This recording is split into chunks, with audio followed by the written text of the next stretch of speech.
Na sexta-feira passada, eu e o Braulio conversamos aqui uns 10, 15 minutos introduzindo o vídeo que nós estávamos apresentando sobre Gideão, os 300 contra os midianitas na fonte de Arode, na tribo de Manassés, no vale de Jezreel.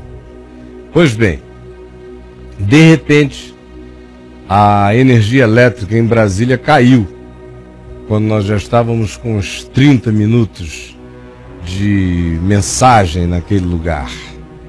Aí eu pedi desculpas quando voltou a energia, não dava mais para continuar. Fizemos aqui uma dessas coisas que a gente faz, porque aqui é aqui.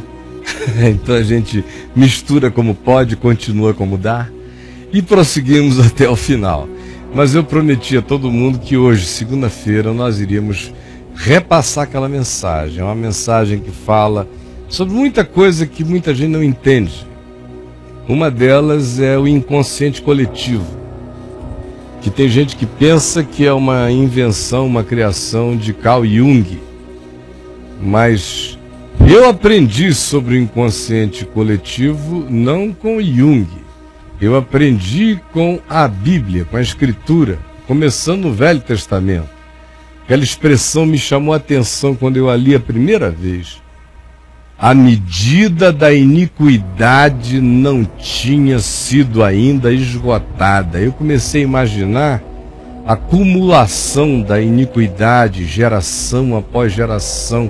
O que gerava essa acumulação? E como eu nunca pensei na relação de Deus com as coisas, nem das coisas com Deus, com categorias morais, mas sim com categorias relacionadas a princípios espirituais, para mim, mesmo sem que eu chamasse aquilo de inconsciente coletivo, a medida da iniquidade era entendida por mim como algo que se acumulava generacionalmente e de repente chovia sobre uma geração inteira. Chovia. Porque aquilo que o homem semear, isso também ceifará, tanto na horizontal quanto na vertical. E como também eu sempre criei que nós somos espírito, que a nossa mente emana. Foi bom ter sido adolescente fora da igreja e convivido na primeira juventude com tanto maluco do mundo inteiro, porque eu já me converti convicto sobre o significado do poder da mente, do poder da culpa, do poder da alma, do poder de um monte de coisas que os crentes até hoje não creem, porque são mágicos e não entendem que Deus frequentemente usa a fenomenologia dos princípios que Ele estabeleceu para realizar o que quer que seja que precise ser realizado. As conexões do bem produzem o bem, as conexões do mal produzem o mal, como Jesus disse. Podeis, porventura, plantar espinheiros e colher figos? Não. Então você vai ouvir agora uma mensagem que nos mostra o poder da culpa.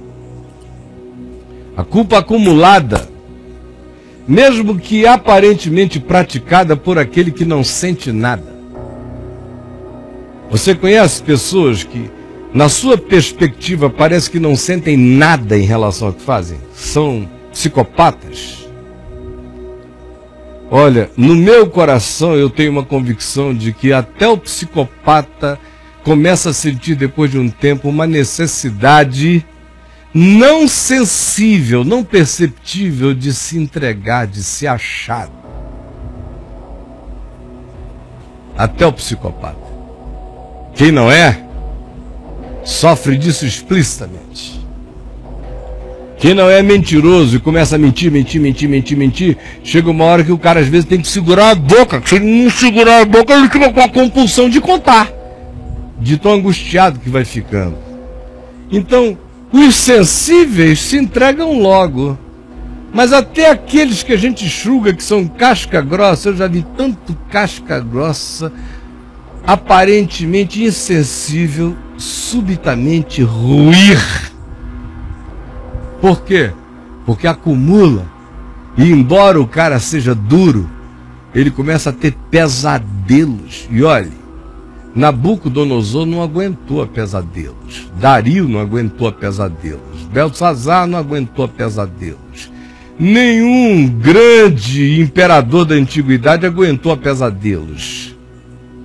Pesadelos têm um poder, pesadelos recorrentes têm um poder de derrubar tiranos, que a gente nem imagina.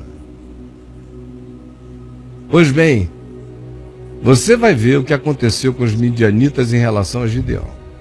Poder da culpa. E eu quero que enquanto isso você olhe para o seu coração.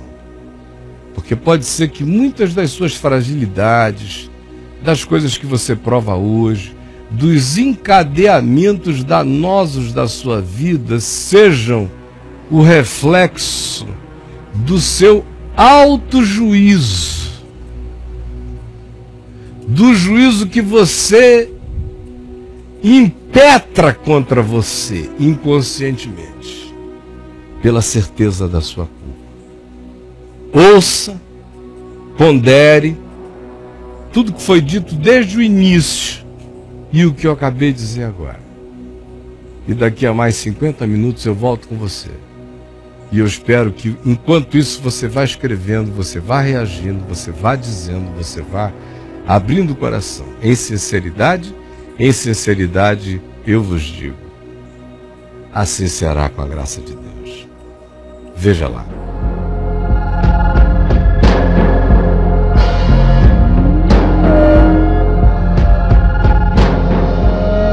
Nós estamos aqui exatamente na nascente da fonte de Harod, sobre a qual a gente lê no livro de Juízes. Quem começa a ler a partir do capítulo 6 vai começar a ver o que estava acontecendo com Israel naqueles dias. Porque se diz que o pior inimigo de Israel naquele período eram os medianitas, que tinham se tornado numa grande potência expropriadora, aproveitadora, e eles chegavam e todos os anos, quando Israel fazia o plantio do trigo e dos demais víveres no país, os midianitas vinham juntamente com os amalequitas e com os povos do Oriente e invadiam a terra e roubavam tudo, absolutamente tudo, e inclusive destruíam todos os animais, os jumentos, depauperavam as propriedades e tomavam posse de tudo, de modo que deixavam Israel ano após ano debilitado. Isso já vinha acontecendo por 7 anos e não cessava, e não havia nenhuma solução para aquilo, porque Israel simplesmente não conseguia enfrentar um poder opressivo tão grande e que ano após ano o deixava mais fraco e mais fraco. Era plantar, se esforçar, e no final do ano, na colheita, eles vinham, e a descrição bíblica, vinham como gafanhotos aos milhares de milhares e tomavam conta de tudo. Levavam tudo e deixavam o povo com fome, até mesmo sem os animais para reiniciarem o processo do novo plantio. Isso já não era a primeira vez que acontecia. Deus vinha suscitando juízes em Israel numa época em que não havia reis, não havia líderes, nem havia nenhuma dinastia. Aqui e ali Deus levantava juízes para julgarem a terra. E o que se diz é que isso estava acontecendo sistematicamente com Israel em razão do fato de que Israel trocara o Senhor por Baal. E era um outro conflito que se estabelecia, e as pessoas que Deus levantava para falar estavam sempre denunciando aquele vínculo de Israel com o Baal. Eles não diziam que o Senhor não era Deus, mas na prática, tudo que faziam dirigia-se ao culto específico a Baal, que era o deus da fertilidade, fertilidade da terra, fertilidade erótico-sexual, fertilidade de um modo geral. E os amorreus e os cananeus, que tinham sido os habitantes anteriores da terra, eram cultuadores de Baal. Como eu disse, algumas tribos, e principalmente as que não ficaram livres daquele convívio, o livro de Juízes nos diz que aquele convívio se lhes tornou em laço e em destruição espiritual. E aqui era um lugar onde a tribo de Manassés estava presente. É uma das tribos que ganhou uma maior porção de terra. A tribo de Manassés tinha uma banda de propriedade do lado de cá do Jordão, uma outra banda do lado de lá do Rio Jordão, onde hoje está a Jordânia, e ela se estendia longamente e é uma das regiões, era e é uma das regiões mais férteis de Israel. Aqui está o Vale de Jezreel, que significa o nome do vale, aquele que Deus semeou, de tão fértil que era o vale, tão adequado para toda sorte de plantio e bem irrigado. Então a agonia que as famílias viviam era contínua a respeito disso, por causa da invasão dos midianitas, dos amalequitas e dos povos do Oriente, ano após ano. Até que um dia Deus levantou um homem chamado Gideão. E o texto diz aí que ele estava malhando o trigo no lagar para colocá-lo naquele dia outra vez a salvo dos midianitas, para terem alguma comida em casa. Quando de repente ele encontra com essa figura que o Velho Testamento chama de o anjo do Senhor, que é diferente de um anjo do Senhor. Um anjo do Senhor na Bíblia, há muitos que se manifestam. E esses anjos do Senhor que se manifestam são criaturas como eu e como você. Anjo significa mensageiro. São seres que atravessam da dimensão deles para a nossa dimensão com uma missão. Como diz o livro de Hebreus, os descreve como espíritos. O que é exatamente a categorização energética de um espírito? Até hoje, nenhum de nós foi capaz de saber e a ciência não é capaz ainda de sequer avaliar. Mas nós um dia descobriremos que um espírito, conforme assim designado, não em relação a Deus, que não se diz que Deus é um espírito, se diz que Deus é espírito. Mas um espírito, um dia provavelmente a gente consiga categorizar a natureza energética dele. Hoje nós não sabemos ainda categorizar essa natureza, só sabemos que ele é um ente de uma outra dimensão e ele entra na nossa, como diz Hebreus, cumprindo missão. São espíritos ministradores em nosso favor, em diversos favores, em diversas necessidades e graças. Mas o anjo do Senhor é diferente de um anjo do Senhor.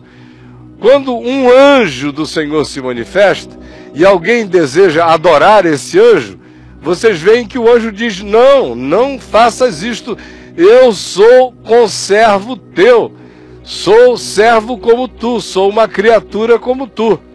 Mas o anjo do Senhor, que a gente vê aparecer no Velho Testamento, toda vez que se busca adorá-lo, ele aceita a adoração. Se o chama de Senhor, e ele diz que ele é o Senhor, ele se trata como Deus, o anjo do Senhor. O que é isso? Senão uma manifestação do próprio Cristo eterno antes do Jesus histórico. E é o anjo do Senhor que vem e encontra Gideão trabalhando, pondo trigo a salvo dos midianitas, e Gideão olha para debaixo de um carvalhal e vê aquela figura, e ele sabe, discerne, que tem uma aura, que tem uma presença, que tem um resplendor, que tem uma graça, que tem algo que o diferia de toda e qualquer outra expressão de qualquer outro homem que a Gideão já tivesse visto, de modo que quando o Gideão dele se aproxima, ele não tem nenhuma dúvida de que ele está chegando diante do anjo do Senhor. E o anjo do Senhor diz: olha, vai nessa tua força, porque eu serei contigo e tu libertarás Israel do poder dos midianitas. Aí o Gideão disse: mas como eu? A casa do meu pai é a mais pobre da tribo de Manassés. E na casa do meu pai eu sou o mais fraco. Parece até que ele estava dizendo para Deus o que Deus não prefira. Porque o poder dele sempre se aperfeiçoou na fraqueza. E são aqueles que não têm, aqueles que não podem, aqueles que sabem que não conseguem, são os instrumentos absolutamente ideais da graça divina em toda a história humana, e essa é a afirmação que a Escritura faz o tempo todo, e posteriormente Paulo viria a ouvir de Deus isso: o meu poder se aperfeiçoa na fraqueza, assim como o Gideão aqui ouviu também. Aí o Senhor disse a ele: olha, pois serás tu que vais libertar este povo. Mas primeiro, arranca do meio do teu povo o altar de Baal que pertence ao teu pai. Porque o pai de Gideão, Joás, tinha ele próprio o seu altar a Baal e o seu poste ídolo dedicado a Baal. Vai e derruba e destrói. Aí à noite, Gideão pegou alguns homens na surdina, preparou os animais, amarrou bem o bicho, o poste ídolo, o altar de Asterote e tudo que o pai dele tinha, e puxou e derrubou, botou no chão.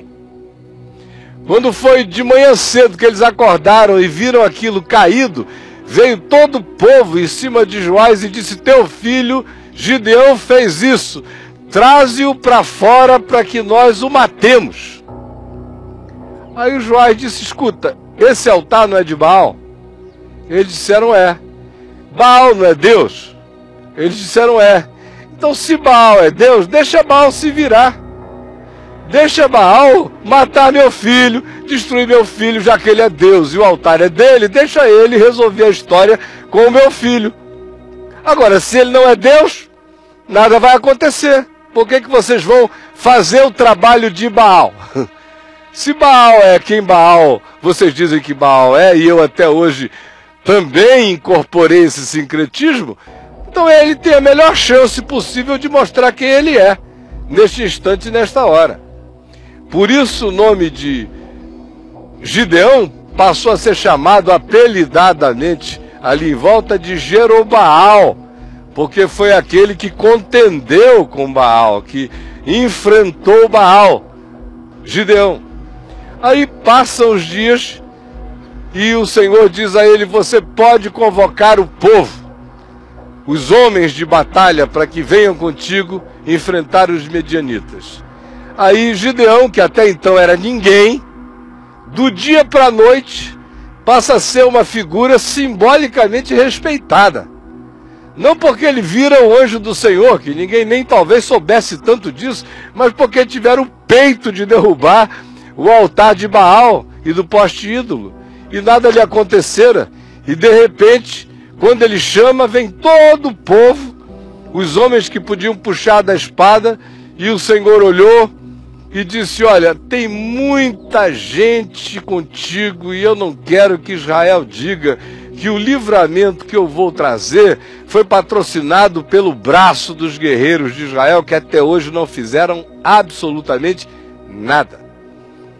E Gideão seguiu no caminho que Deus lhe propusera para essa região, porque era aqui nesse vale que a gente vê entre esta montanha e o outeiro que está ali adiante, que se acampavam aos milhares e milhares, tomando o vale de Jezreel, os midianitas, os amalequitas e os povos do Oriente. O outeiro está bem adiante de nós, e o monte pelo qual Gideão desceu é este aqui, pelo qual se esgueirou, olhou o cenário e viu aturdido o tamanho dos inimigos.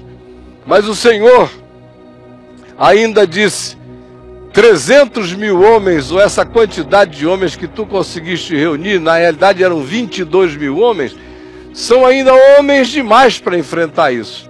Pode chegar e dizer: quem estiver com cagaço, porque essa é a palavra, os tímidos de coração, a tradução é cagaço. Quem estiver com cagaço, com diarreia Quem estiver tremendo nas bases, quem estiver com ataque de frouxidão, está liberado sem culpa. Podem voltar. Aí voltou a grande maioria. A grande maioria. E os que ficaram, o Senhor disse a Gideão, ainda ficou gente demais contigo. Porque eu não preciso dessa multidão para fazer o que eu vou fazer. Vamos fazer mais um teste. O próprio Gideão já tinha pedido a Deus as suas provas. Vocês lembram da lã? Quando ele disse, se o Senhor está comigo, então eu vou botar a lã. Se a lã, apenas a lã ficar molhada e tudo em volta estiver seco, é um sinal. Aí isso aconteceu. Aí ele disse, não, Senhor, vamos inverter. Eu quero agora que tudo esteja molhado em volta e só a lã seca. Ele tinha pedido a Deus os seus sinais. E Deus vai complicando a vida dele, dando sinais, mas diminuindo a tropa. Ele disse, mas como é que vai ser essa história? Ainda sobrou gente demais? Meu Deus, nós já éramos poucos. 22 mil. Para enfrentar essa multidão, sobram apenas esses pouquinhos milhares. E o Senhor diz que ainda é muita gente contra essa fábula de exército. E o Senhor disse, pode levá-los até a fonte de Arode, que está aqui. E eu gosto dessas coisas, porque não construíram nenhuma catedral em cima. A única coisa que aconteceu é que puseram essa cerca de ferro para a gente não chegar lá. Mas a constituição topográfica, cenográfica, e aqui não é o Projac, não tem mudança de novela para novela, é verdade, é aqui. E ele vem com aqueles homens que restaram, que eram muitos ainda, e o Senhor disse, olha, observa no modo como eles bebem água. Porque no modo deles beberem a água, eles vão refletir uma atitude psicológica e espiritual, e uma atitude de vida. Todo homem que chegar, se ajoelhar, e for de boca na água, bebendo água, você pode botar de lado e dizer, volta para casa, meu filho. Volta para casa. Somente aqueles que chegarem vigilantemente, que não estiverem dando mole, e pegarem a água com a mão e trouxerem a boca, pegarem a água com a mão e trouxerem a boca, são os que seguirão contigo. E só 300 fizeram isso. Os outros eram aqueles patuscos. Patuscos sedentos. Água! Bebendo água. Pode voltar para casa, patusco sedento. Só essa moçada vigilante, que carregava essa sobriedade, foi que sobrou, e eram só 300 esses homens. Aí o Senhor disse, pois olha, é com esses aí que tu vais vencer os inimigos. E Gideão disse, meu Deus, aonde eu fui me meter? Que história é essa? Aí ele acampou à noite, porque o Senhor tinha dado a ele uma estratégia. Tu vais pegar alguns cântaros e vais pegar tochas. E tu vais fazer o seguinte, por enquanto tu vais botar as tochas escondidas nos cântaros. Mas quando eu der o sinal, tu vais puxar as tochas para que apareçam as luzes e batam nos cântaros para fazer aquele barulho. Vocês vejam que do ponto de vista de uma análise imediata era uma espécie de guerra cenográfico-psicológica. Porque na escuridão aquela gritaria, a batida nos cântaros, as tochas mexendo, mas ainda assim era pirotecnia de catolé, de cabeça de nego. Era tentar assustar um exército grandioso com Stalin, do ponto de vista do que se tinha aos milhares e milhares diante deles. E na experiência daqueles exércitos todos, ainda assim, era uma estratégia tola. Mas Deus não contava com aquela estratégia era para Gideão. Quase sempre tudo é para nós. É para as nossas fraquezas, para a gente achar que fez, que segurou, que fez barulho, que qualquer coisa aconteceu. Não era isso. Deus estava trabalhando com categorias infinitamente mais profundas. Trabalhando com o inconsciente coletivo dos ladrões. Dos que vinham ano após ano roubar comida dos outros.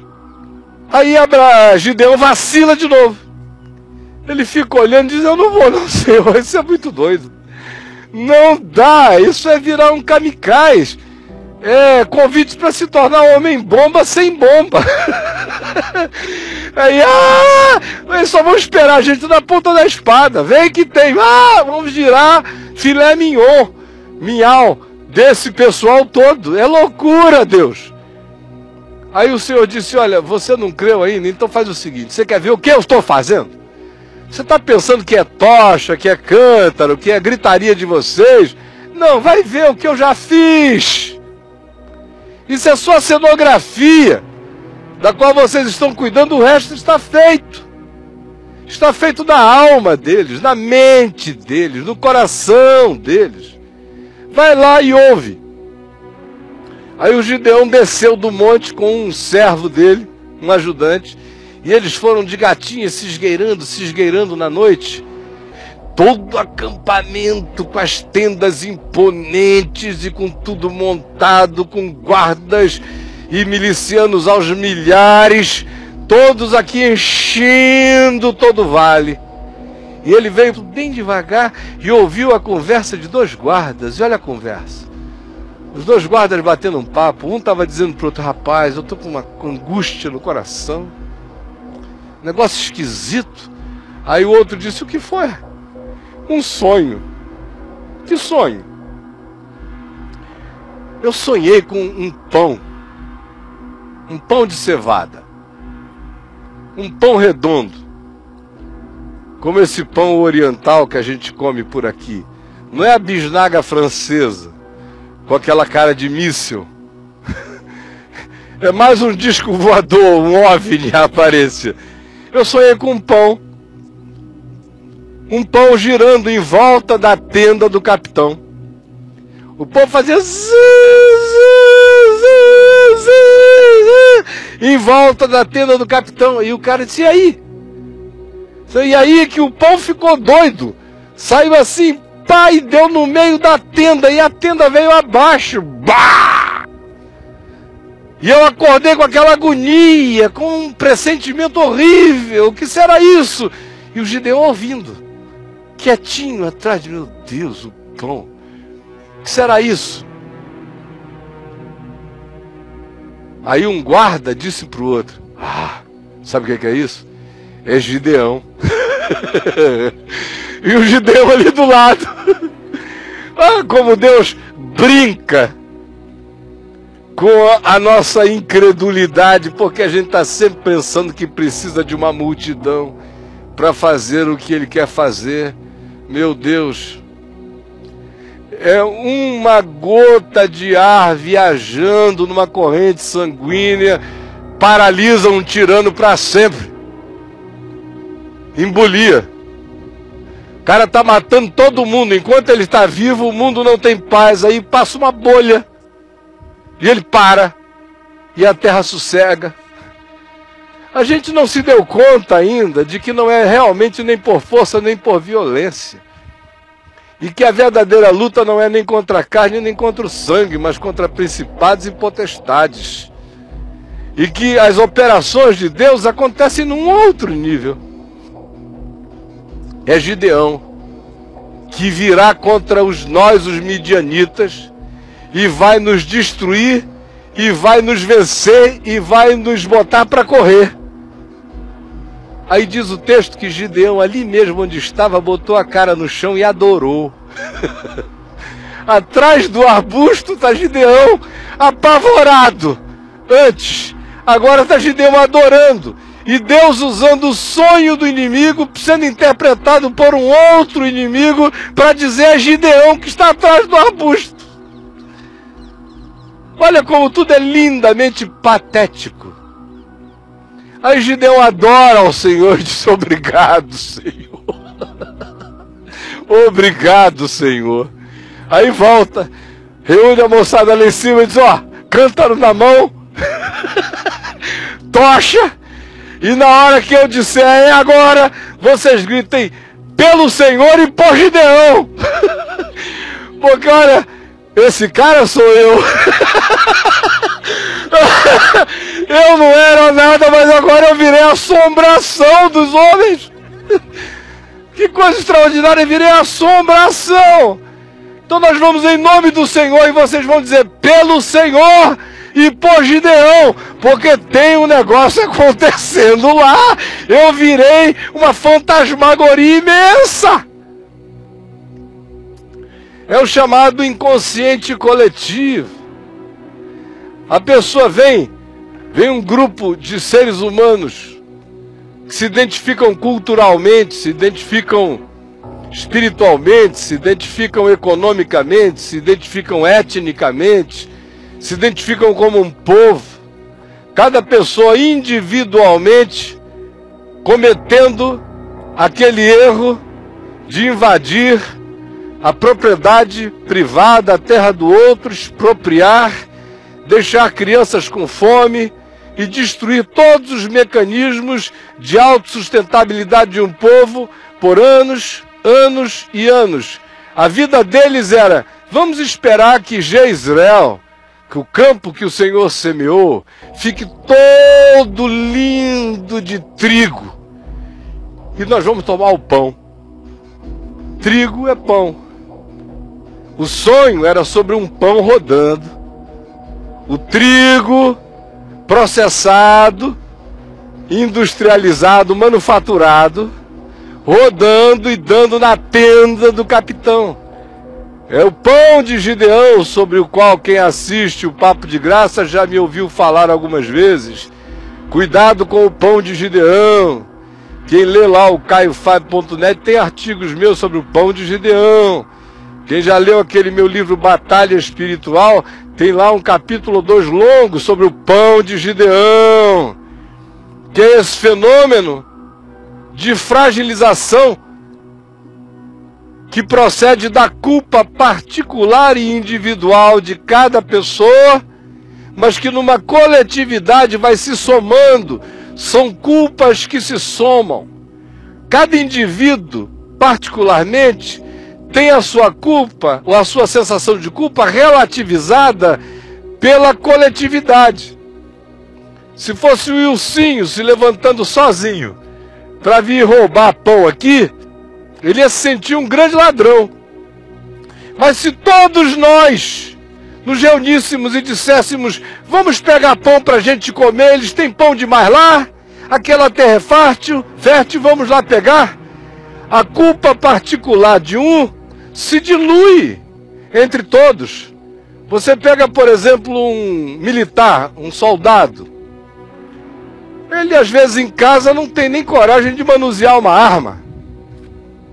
Mas se você o põe no batalhão, sob o comando de alguém que diz, a Casa Branca decidiu, e que aí depois diz, o Estado-Maior, interpretando as ordens da Casa Branca, disse para nós nos colocarmos de prontidão. Aí depois vem e diz, o chefe de operação deste projeto militar no qual estamos envolvidos, determinou que nós vamos atacar. Aí depois vem um escalão inferior e diz, o coronel, que é o responsável pelo nosso grupo, disse que chegou a hora. Aí o sargentão, que está lá embaixo, que sozinho também não ia fazer nada, diz, gente, vamos entrar arrepiando, as ordens são para arrepiar. Aí cada soldadinho que gosta mesmo de McDonald's e Starbucks, de repente o cara chega e diz, vamos que vamos, e vira doido e sai metralhando todo mundo. Esse é o processo de diluição das culpabilidades individuais no coletivo. Então, o que aconteceu foi que quando Gideão gritou, agora, e o povo disse, pelo Senhor e por Gideão, e acenaram as tochas e bateram os cântaros, todo o povo E o inconsciente coletivo daquela multidão estava tomada. Aquele sonho era a expressão do que estava no inconsciente de todos, latentemente presente, a culpa instalada, porque ninguém rouba o pão dos outros, ninguém faz agravo a outros, ninguém comete sistematicamente coisa a outros, um ano depois do outro, ou uma vida inteira, ou o tempo que seja, sem que se vá ficando fragilizado interiormente, ainda que a gente arranje desculpas, ainda que a gente dilua responsabilidades, ainda que a gente diga que foram as circunstâncias, mas a verdade dentro de cada um tem seu limite para explodir de modo suicida. Cada um de nós é um homem-bomba. Quando a gente transgride e transgride e transgride a verdade, chega uma hora em que a culpabilidade individual se soma às muitas culpabilidades individuais, fazendo um coletivo fragilizado. Nessa hora, não interessa se quem vem contra a gente tem poder ou não tem poder, um grito bota todo mundo para correr. É isso que você vê, por exemplo, nenhum analista internacional tinha coragem de dizer que o muro de Berlim ia cair. Ninguém. Todo mundo ficou perplexo. Eu estava assistindo televisão na Califórnia, morava lá naquele tempo, liguei a TV, de repente estava todo mundo dizendo: o que é isso? O que é isso? O muro de Berlim caiu. Da noite para o dia, porque tinha um inconsciente acumulado de gente que não aguentava mais aquela parede de separação, iria cair. Em vários outros lugares da Terra, às vezes da noite para o dia, você vê uma reviravolta como essa da chamada Primavera Árabe. É um cara que diz: eu não aguento mais, e se incendeia na Tunísia. O que isso tem de poder? Que poder é esse? De um homenzinho, um feirante, chegar e dizer: eu não aguento mais tanta injustiça, e tocar fogo no próprio corpo. E aquele incêndio vai varrendo a Tunísia, entra na Líbia, entra no Egito, passa pela Jordânia, ainda estão lá tentando segurar, eu não sei o que vai acontecer. Chega a Síria com essa catástrofe que não para, que começou no incêndio na Tunísia, de um homem. Por quê? Porque é aquilo que a Bíblia chama de a medida da iniquidade. Lembram no Velho Testamento, quando o Senhor diz: ainda não, porque a medida da iniquidade desse povo ainda não encheu. Isso é uma linguagem antiga e primitiva para falar do inconsciente coletivo. Vai enchendo aquela medida, vai enchendo, vai enchendo. Quando enche, não precisa de um exército, basta um tapa, às vezes é um grito. Às vezes é um feirante louco na Tunísia tocando fogo no corpo e incendeia tudo. E tudo cai. Esse é um fenômeno a ser observado na história o tempo todo, porque ele é tanto nacional quanto ele é global hoje em dia, tanto quanto muitas vezes ele é familiar. Famílias que fazem perversidade, gente uma contra a outra, tudo encoberto, tudo aparentemente sob o controle de um patriarca, até um dia que a casa cai instantaneamente. Ninguém pode nem explicar porque que foram dormir sob uma tutela e amanhecem com tudo revirado. É um poder esmagador. Esse poder que Deus usa como fenômeno, que é um fenômeno dele mesmo. Aí alguém diria: você está falando que tudo foi fenomenologia? Sim, mas foi uma fenomenologia instituída por Deus. Ele é que instalou esse mecanismo, esse fenômeno na alma humana, individual e coletiva. Porque não dependerá nem de força nem de poder. Quando enche essa medida, a casa cai. E se não fosse essa medida, muitas vezes o mundo não se renovaria, as nações não se renovariam, os tiranos não cairiam, as desgraças não dariam lugar a novos tempos de oportunidade. Aí Gideão manda gritar e o povo diz: pelo Senhor e por Gideão. E os midianitas e os amalequitas e os povos do Oriente saíram correndo. E diz aqui o texto que o desespero desses caras foi tão grande que eles deixaram para trás tudo: tendas, jumentos, camelos, roupas, bens, tudo que tinham, deixaram tudo. E Gideão foi pegando o pessoal só por trás, assim, ó, só cortando o tendão de Aquiles, ó, pá, pá, pá e pá. Aí os outros se animaram. Aí todo Israel se ajuntou e disse: vamos com Gideão. E liquidaram os midianitas e os amalequitas e os povos do Oriente. E a terra teve paz durante um tempo, até que voltou outra vez a prevaricar contra o Senhor, a adorar a Baal, aos deuses que não são deuses. E outra vez a calamidade os acometeu. São duas as razões que me fazem trazer vocês aqui. A primeira eu já expliquei. A originalidade basilicalmente natural deste ambiente, que é o que é, desde aqueles dias. Vejam como algo entra para a história e a gente fica esperando chegar aqui e encontrar o Monte Everest. Tu, Belém Efrata, não és de modo algum a maior das cidades de Judá. É uma besteirinha, é uma gruta. O que é Israel? É uma tripa. A gente que vem de espaços geográficos tão grandes, Israel, eu não sei nem como é que esses pilotos conseguem acelerar um avião de caça, porque acelera, já está freando de novo, atravessou o país. Para as distâncias às quais nós estamos acostumados, isso aqui é uma brincadeira, é ou não é? O que é o Rio Jordão? O Rio Jordão é um igarapézinho do Amazonas. Na minha terra, qualquer coisa é maior do que o Jordão. Agora, o Rio Amazonas é um filete de significado perto do Jordão, que é apenas um filete de água. Porque o tamanho das coisas não é medido pelas importâncias concretas e objeticas e visuais delas, é medido pelo que elas imantam de significação. É o imantamento dos significados que torna as coisas grandiosas. Essa é a segunda lição. Uma é ver e verificar a basicalidade e a basilicalidade desta basílica original, desta fonte de Arode. A segunda é mostrar para vocês a insignificância disso. Tão insignificante quanto os 300 homens, o cântaro, as tochas ou o próprio Gideão. Porque não depende do homem, nem do braço do homem. Terceira razão é para a gente saber que não há inimigo tão grande que não possa cair de si mesmo. A quarta razão é para a gente saber que em toda operação de iniquidade consistente e persistente, existe igualmente um mecanismo de autodestruição instalado naquele que está praticando e perpetrando tal maldade.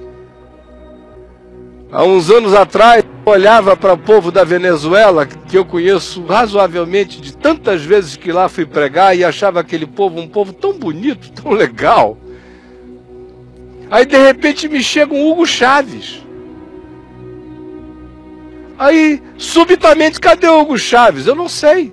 Não sei se ele está numa máquina, não sei se ele está mumificado, não sei se ele vai aparecer num cavalo branco como é o Cid, morto, na Revolução Bolivariana. O fato é que os Estados Unidos estavam apavorados, o mundo inteiro apavorado, e de repente um negócio aconteceu com o Hugo Chávez que não estava na mão nem no controle de ninguém. Quer dizer que eu estou torcendo para o Hugo Chávez morrer e desaparecer? Não, o que eu estou dizendo é apenas o que eu estou dizendo.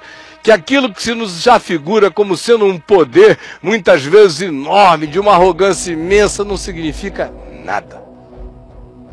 Nabucodonosor, os palácios e os jardins suspensos da Babilônia, andando para lá e para cá, diz: ó, vê o que os minhas mãos construíram.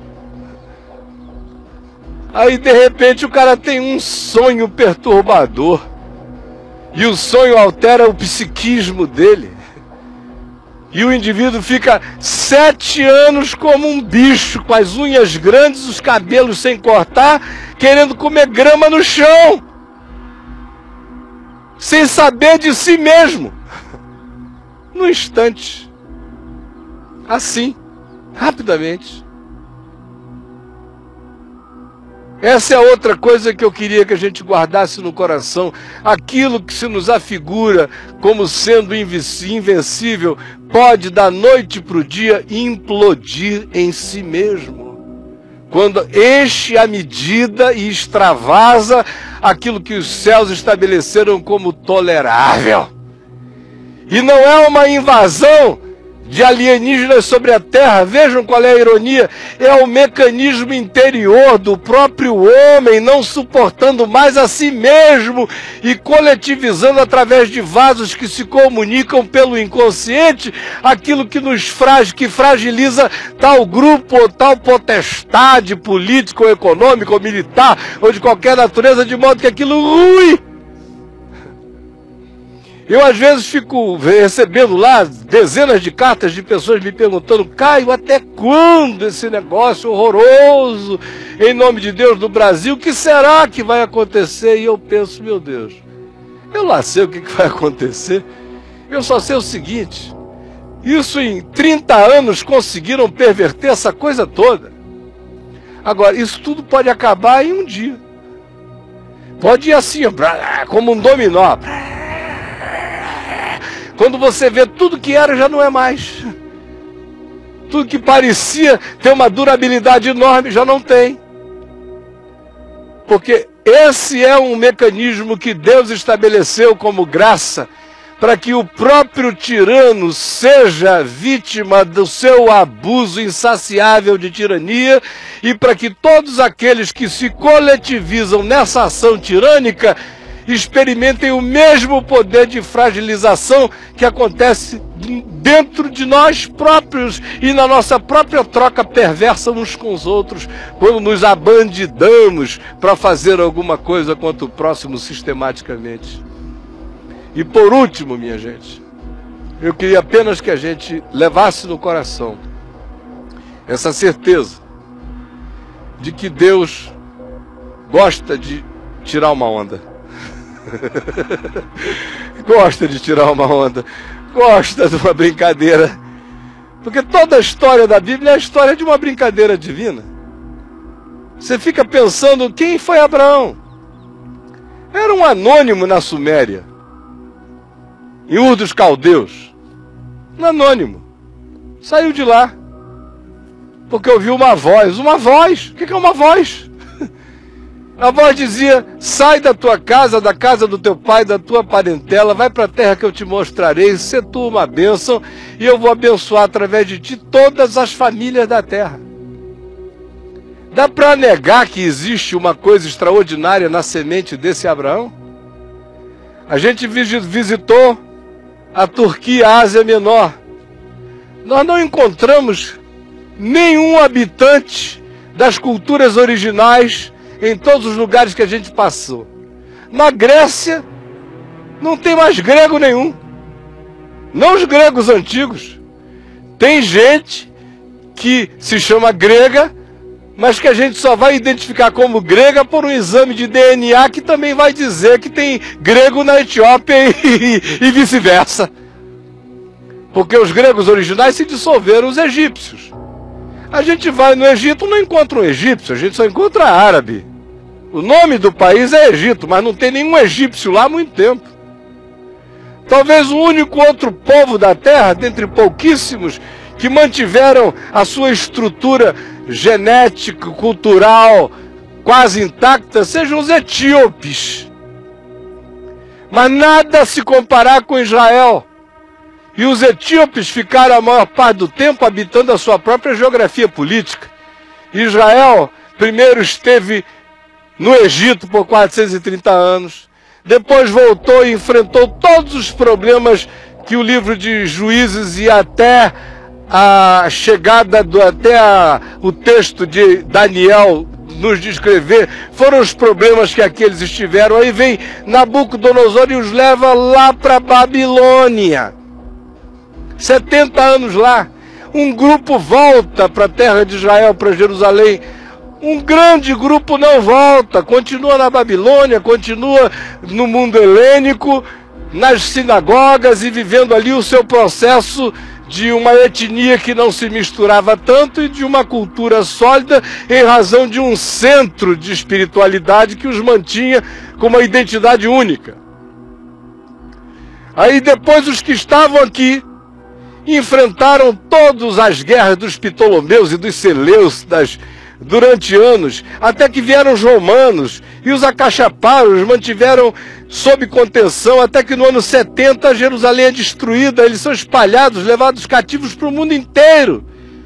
Até 1948, sobreviveram ao Holocausto e a muitos outros holocaustos, aí voltam para cá. Aí chegam aqui em 48 e constroem esse país. E tem gente dizendo que deve ser dinheiro americano. Bem que eles queriam que fosse. Ao contrário, lá nos Estados Unidos é que os americanos precisam muito do dinheiro dos judeus que vivem lá. E Wall Street que o diga. E vieram para cá poucos. A grande maioria ficou lá. Quando aqui tinha um montinho de gente trabalhando nos kibbutz que precederam a criação dessa nação, em muito, a grande maioria estava nos confortos das grandes cidades e das grandes metrópoles americanas fazendo negócios. E esse mito de que fortunas eram designadas para construir esse país é um mito. Alguns foram generosos, alguns ajudaram, mas boa parte do recurso circulou foi entre eles mesmos em business as usual fora desse país. Dá para negar que um povo com tão pouca gente no mundo, quantos milhões hoje de judeus contabilizados na Terra? Não, aqui em Israel, no mundo inteiro são o quê? 20 milhões de judeus mais ou menos? Antigamente eram 14, eu estou supondo aqui que tem um pouco mais agora. Mas não é muita gente, é muito pouca gente. É menos que a Argentina, é menos do que um bocado de coisa, é pouca gente. Como é que você pode imaginar que no curso da história esse povo tenha produzido, para cada 10 gênios do mundo, 3, 4 tenham sido judeus em todas as áreas que você queira? Da música, nas artes, nas ciências, matemática, física, no que você queira. Tem algo estranho presente na semente de Abraão. E vejam como é um homenzinho que saiu ouvindo uma voz. E que não veio com exército nem com séquito, carregava algo dentro dele. Se o negócio de Deus fosse grandes estratégias, Jesus tinha que ter nascido em Roma. Vocês não acham? No mínimo em Roma. E não na terra do nada. Do coisa nenhuma. Então não se impressionem com o que tem a aparência de grande força, nem de grande poder, em nenhum nível da vida. Apenas saiba que tem uma medida, tem uma hora. Essa medida o céu estabelece, mas ela está dentro de cada indivíduo. Quando aquela medida é estourada dentro do indivíduo e dentro da própria coletividade, se não houver metanoia, arrependimento, mudança de mente, a bomba explode dentro da própria pessoa, a bomba explode dentro do próprio grupo, a bomba explode dentro da própria coletividade. É implosão o processo do inconsciente coletivo. Eu não sei se você está oprimido aí há algum tempo por alguma coisa que parece ser invencível. Não precisa orar pela desgraça de ninguém. Nem pedir a Deus, Senhor, me vinga, Senhor, ai, Senhor, me vinga. Não. Jesus disse que a gente tem que orar pelo inimigo, orar pelo que nos persegue. Parece que Jesus deu um salto para além de tudo quando disse, peça pelo bem dele. Porque brasas vivas se acumularão na sua cabeça. Se o teu inimigo tiver fome, se você quiser ver o processo mais acelerado ainda, dá-lhe de comer. Se tiver sede, dá-lhe de beber. Porque assim fazendo, tu amontoarás brasas vivas sobre o seu inconsciente. e a casa cai. A gente não faz isso como uma estratégia para destruir o outro. A gente faz isso como uma convicção de consciência sobre quem nós somos. Agora, se ele não aproveita a bondade que está sendo feita enquanto ele nos explora, pode ter certeza que aquilo entra nele de maneira introjetada, de tal modo que vira outra coisa. Às vezes vira câncer. Às vezes vira explosão cardíaca. Às vezes vira qualquer outra coisa, e isso não tem que ser, como eu disse, a macumba branca de ninguém. No meu coração eu tenho que praticar como consciência de quem eu sou, fazendo o bem, vencendo o mal com o bem, mas eu vou vencer o mal com o bem. E se o mal não se converter em bem, vai ser vencido pelo bem. Não estou dando ideia nenhuma a Deus acerca do que vai acontecer, mas a ideia que Ele me deu de como é que o bem é praticado, essa ideia eu vou exercer. E vou exercer por causa de quem eu sou, não por causa do mal que o outro seja. Mas se o outro não se converter de mal em bem, eu sei que o mal vencerá o bem todavia. De modo que não tema, nem se apavore. Não há nada tão grande que não caia de repente. Não há nada tão forte que não possa ser vencido. Não há ninguém tão pequeno que não possa ser usado. Não há ninguém tão despretensioso que não possa gerar sonhos incutidos por Deus na mente de outros que sejam os exploradores da vida e da existência da gente. E que o Senhor nos ajude a ter compreendido o que eu falei de maneira tão rápida, mas na esperança de que em todos nós fique como uma lição engraved, gravada e esculpida na alma e no coração, em nome de Jesus.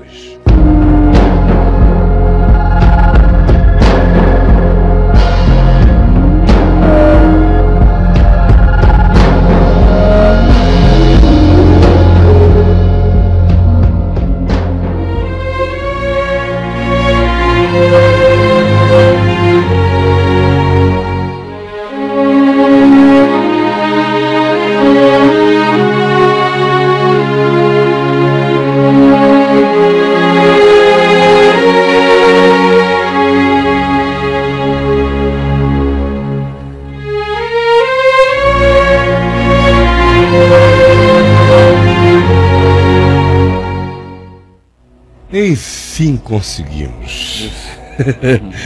Porque na sexta a gente estava aí chegando, faltavam uns 10 minutos, 15, aí pá! E o no break não conseguiu segurar a queda de energia, a gente saiu do ar, mas aqui ficamos nós, com você. Você ouviu tanta coisa, se prestou atenção. Não.